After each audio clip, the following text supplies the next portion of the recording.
So it's the end of yet another week, and here on this channel that means one thing and one thing only. Every weekend I post an episode of this series we do called Your Take Not Mine, where I turn to you the viewers to give me your hottest NBA takes of the week based on what's going on at the time, and I then choose my favorite submissions and discuss them in a video. This week the conference finals concluded and determined who would be battling it out for the finals for a chance to take home the highly coveted Larry O'Brien trophy, and along with that, plenty more draft preparation has been going on, such as the combine and individual player workouts, so of course, we have plenty to discuss. In order to submit your takes, I make a community post on either the day of or the day before the video, similar to the one that you see on your screen now, so if you want a chance to be featured in a future episode, be sure to stay on the lookout for that.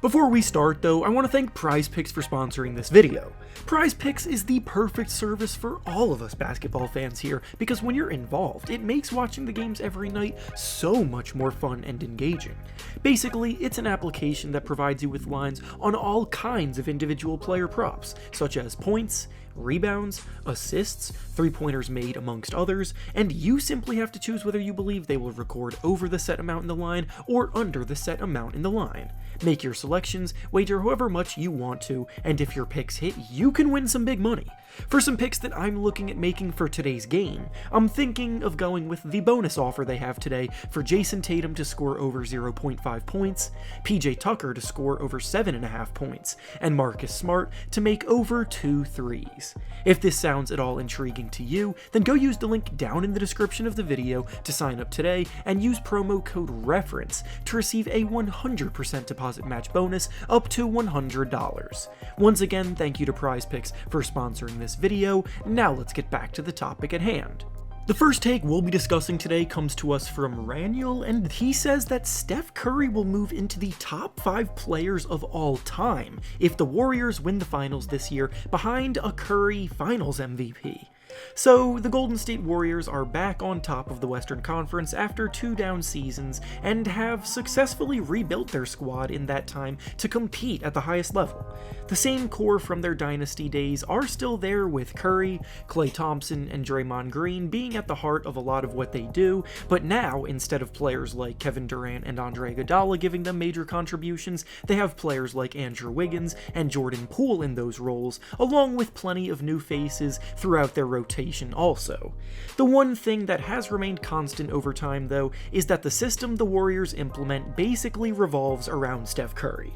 He's the one who gets most of the attention from opposing defenses, his off-ball movement remains as good or better than anyone in the league, and all of that frees up his teammates for open looks and makes their lives much easier. He is, without question, one of the greatest players the league has ever seen, but the specific take at hand here is that he's approaching top 5 ever, and that's where I draw the line and disagree. The conversation is incredibly nuanced, and there is so much to get into conversations like this that you have to take into account, but at the moment I view Curry as a borderline top 10 guy, probably on the outside looking in, and he would have to do something spectacular to break into that crowd, let alone the top 5. The top 10 players that I view as the 10 best ever, not in order, are Michael Jordan, LeBron James, Magic Johnson, Kareem Abdul-Jabbar, Larry Bird, Shaquille O'Neal, Kobe Bryant, Hakeem Olajuwon, Wilt Chamberlain, and Tim Duncan.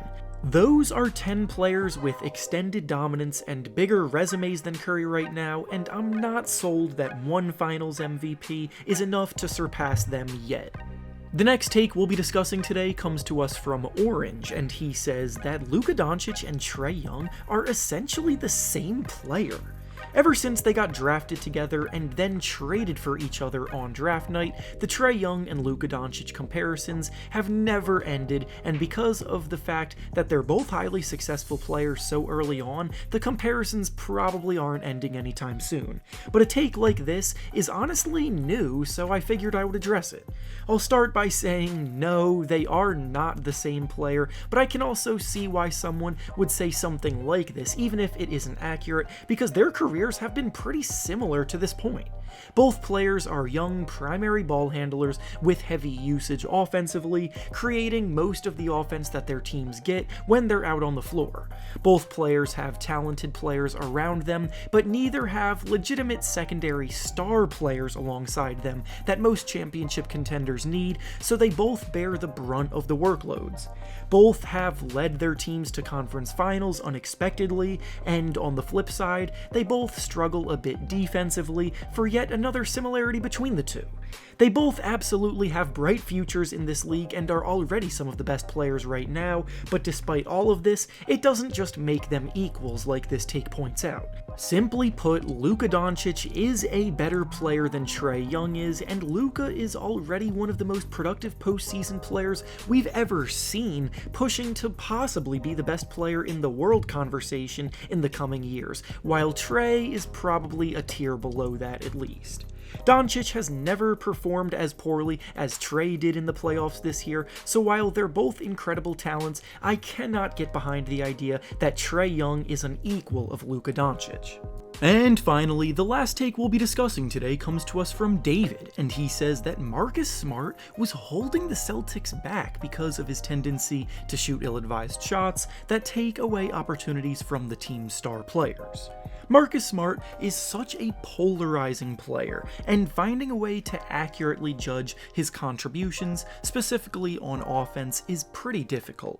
Defensively, even if you don't agree with him winning the Defensive Player of the Year award this year, he was one of the candidates very deserving of it, and at the very least, he's one of the best perimeter defenders in the entire NBA, but all criticism of his game comes on the other end of the floor. By definition, he is objectively a bad shooter. For his career, he's a 32% shooter from 3, and he's only made threes at an above league average rate once in his 8-year career, and yet he has the most confidence to launch shots when he's out there. The thing is, though, that he's been called the heart and the soul of the Celtics for years because the energy and motor that he plays with motivates those around him, he makes all of the hustle plays that help you win, and he has a tendency of heating up from 3 in big moments, despite his overall inconsistencies, which is what comes from his confidence never wavering. The issue, though, is that even though he's capable of heating up and making shots, he's also capable of shooting his team out of games by trying to do this.